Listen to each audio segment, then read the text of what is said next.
All right, so with all of the news this week about the Amber Heard and Johnny Depp situation, I thought that it would be a good idea, kind of a cool thing, to put together a basic sort of Cliff's Notes or Sparks Notes, a kind of basic primer on this situation. So this is for all of you. And then for those of you who know this case well, I hope that you'll listen to my description and then you can let me know in the comments if there's anything that you take issue with or that you'd want to add to, all right? All right. So Johnny Depp and Amber Heard first met when they were working on the film The Rum Diary that Johnny Depp was producing and starring in. I should know the dates, but this is kind of a last minute video. I don't remember. I think maybe it was 2011, but correct me on that. I'm probably wrong. But Johnny Depp was producing this film. There's a character in the Thompson novel named Chanel. And this character, according to Thompson, is supposed to be very, very seductive, although kind of in a semi-innocent way, not so much a devious way, but very seductive, very beautiful, very breathtaking. And it's the romantic lead for Johnny Depp's character. So Johnny Depp, as the producer, he and a number of others, they auditioned different actresses. And Johnny said in interviews later, and he said that when he saw Amber, he had this feeling that this was the seductive character come to life. So anyway, they meet, they work together, but by both their accounts, nothing happened between them because Johnny was in a long-term relationship with the mother of his children, Vanessa Paradis, and Amber was in a long-term relationship with a woman named Tasha Van Ree, an artist. And so they were both with other people. Now, fast forward maybe a year or two later, I don't remember when the film actually premiered, but of course you probably know that when a film actually premieres, when it's ready for premiere, that the actors will do press tours. And so usually they'll get back together and they'll do these press tours and these events and these premieres and parties together. So they meet again to do the press for The Rum Diary. And by this point, both of them have split with their respective partners. For very varying reasons that we don't really know.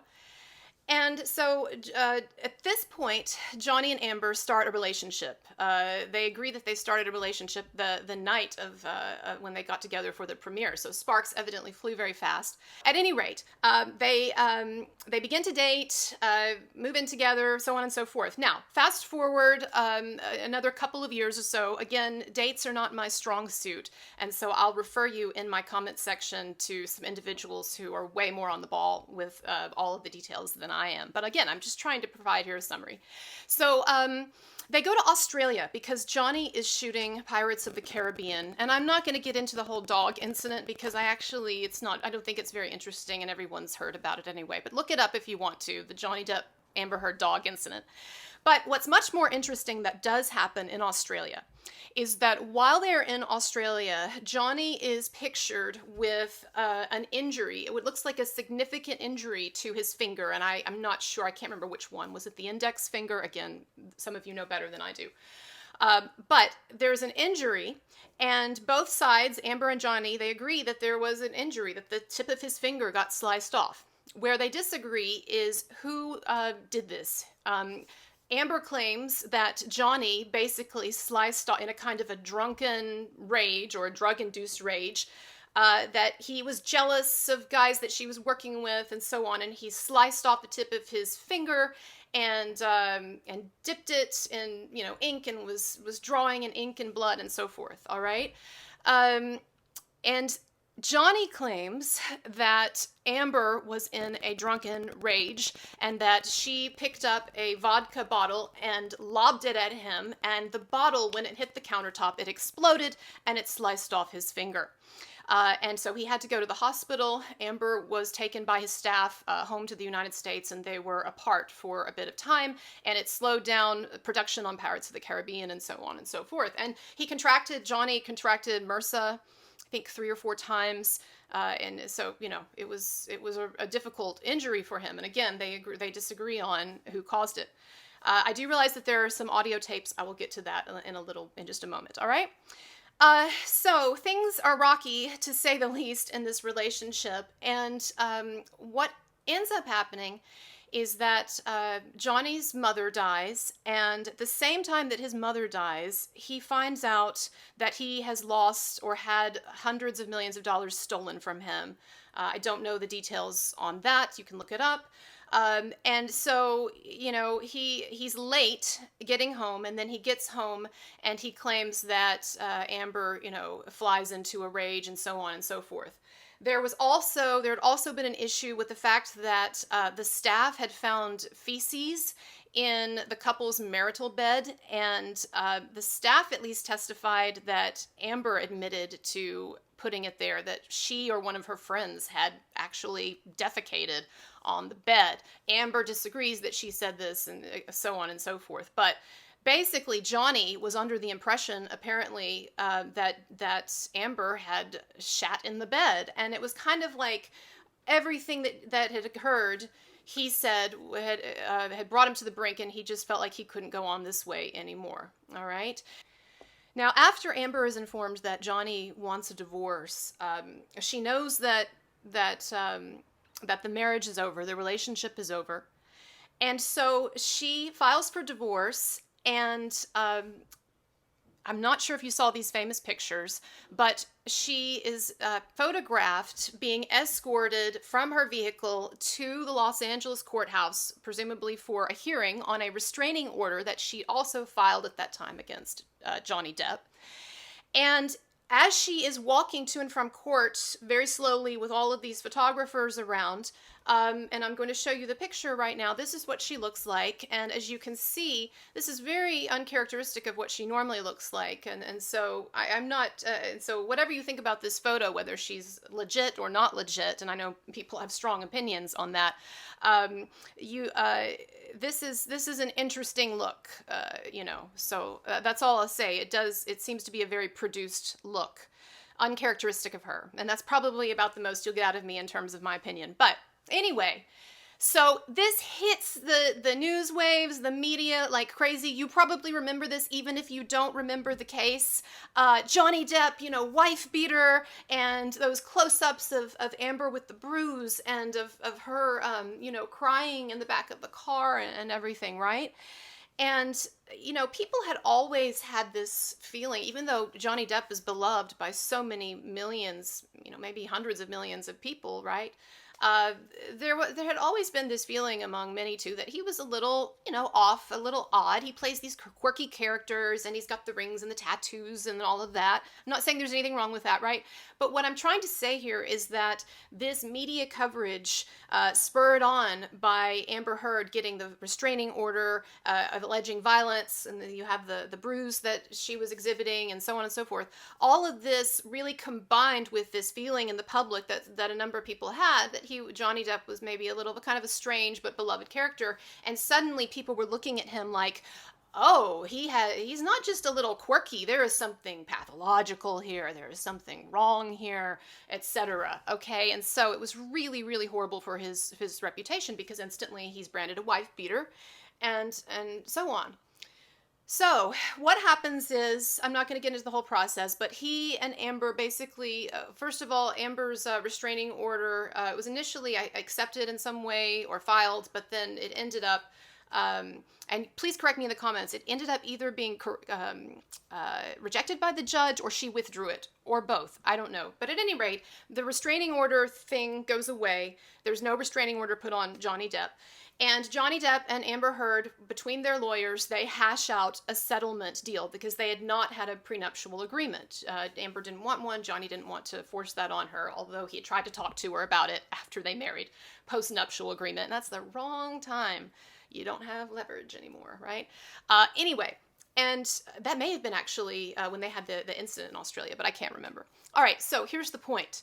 They work out a deal with their lawyers, and Amber Heard, in the meantime, because her reputation has been called into question, because there are a number of people, and some of you are probably those people, who didn't believe her claims even at the beginning, and people were saying that, she's duplicitous, and she's lying, and she's making this up, and this is like a Gone Girl situation and whatever, right? And so her reputation, even though Depp's reputation had taken a giant hit, her reputation also is jeopardized. And so She made this declaration, this public declaration, and she did it in writing, and she did it through her representatives, and she also did it on TV in an interview. And a number of you have been posting this. The famous, was it Norwegian interview? But anyway, she declared to the public and in the recent UK trial that she was going to donate the entire settlement of $7 million to charities, ACLU and the Children's Hospital. And so what this did basically was this made her look good. It made her look like she did not have duplicitous motivations, when really what Johnny Depp's attorneys claimed at the time was that she was trying to blackmail him into giving her a better settlement. So she was using these wife-beater claims. She was fabricating them and using them to box him into a position where he would just want to make them go away, because so many of these stars do. They just want it to go away, and they want to settle or give people what they want. So that's what he claims was going on. All right, so they make this agreement, and understand that Johnny Depp is not making her donate money to charity, although that's what he wanted. I think they might have tried to do that, but she kept all the money. But she claimed publicly and to everyone that she was going to donate the money, and that she had donated it. Okay. All right, now, there was one really important detail that I left out, and that is that an agreement, they came to an agreement, Johnny and Amber, their sides, that they would not defame each other in the press. And I can't remember if this was laid out legally, I think is almost a non-disclosure agreement, or if it was more informal than that. But Johnny fully expected and hoped, I believe, that when they divorced, that this would be the end of it. They would go their separate ways. And yeah, there would still be people who would think he was a wife beater, because that stain doesn't ever go away. But hopefully, enough people didn't believe it, and realized it was complicated or whatever, right? Again, I know how a lot of you feel about it, but I'm just trying to provide an unbiased report here, just a summary, which we are getting to the end of, all right? And so what happened was Amber Heard went out in the press in the subsequent months and years and kept referring to herself as a victim of domestic violence. She wrote an op-ed in the Washington Post about what it was like to be a survivor of domestic abuse, and how it's especially difficult when the man who's abusing you is a really powerful man who has a team around him trying to make sure that the ship doesn't sink and all of that. I mean, it's plainly clear in all of these interviews and these PSAs that she was doing to raise her activist profile. It's plainly clear that she was calling out Depp. And so that is why Johnny Depp is filing for, that's why he's filed defamation charges against her in a civil court. He's suing her, yes, for $50 million, but he knows he's not going to get that money regardless. It's really not about the money, but it's about basically who's telling the truth or not. Now, this trial is coming up in Virginia in May. The reason it's in Virginia is because the Washington Post op-ed that Heard wrote the Washington Post is based out of Virginia, Fairfax County, so that's why he's suing her there. You probably heard about the UK trial in London in late summer. That was different. He was not suing Heard. He was suing one of the tabloids, I believe it was The Sun, in England, in London. He was suing them because they had written an article calling him a wife beater, basically. And you can look that up yourself. Now, you might say, but I heard he lost that case. Well, again, I don't want to give my opinion, but I will say that there are a lot of people who have looked at the evidence and read the judge's verdict, and they find it to be very questionable. But again, I don't want to let too much of my bias in there. I do want to talk, though, about one important thing that I have left out here, and probably a number of you are just almost screaming at me, when are you going to talk about the tapes? When are you going to talk about the tapes? Well, if you don't know, as the preparation for these defamation trials have proceeded, there's various information and evidence that has been leaked from both sides, okay? And so both Amber's side and Johnny's side leaking information. And honestly, because so much of this is being tried in the public arena in a way, I don't see anything wrong with that. I think the public should know that what they're dealing with if this is going to be taken out in the public domain. But anyway, here's the point. One of the things that leaked were these audio tapes of Johnny Depp and Amber Heard talking / kind of fighting, but talking, trying to resolve things. And one of them was recorded before the divorce. I'm not sure how many months, but a number of months before the divorce. And then the other was recorded right after Amber had filed the restraining order and had done, the walk of shame and so on.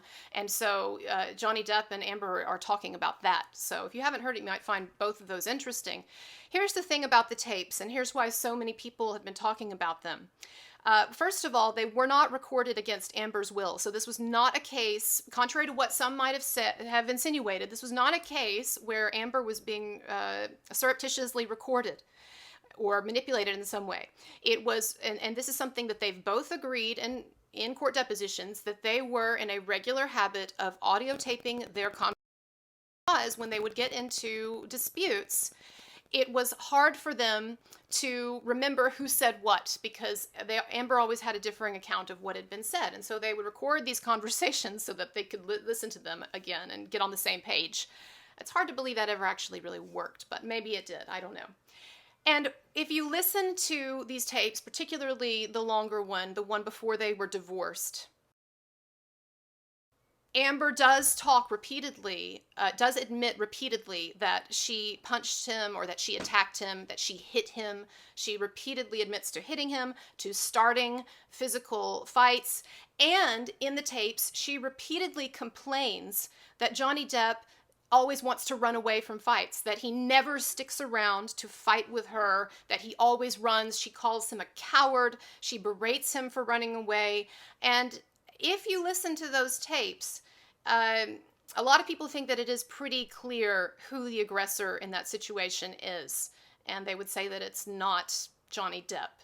And so the motive, when people talk about Amber as being duplicitous or as trying to run a scam on Johnny Depp, what they're getting at, and again, I'm not telling you what to think, but what they're basically saying in terms of her motivation is that she started this hoax to try to get a financial intimidation edge on Johnny Depp, to intimidate him into giving her a bigger settlement.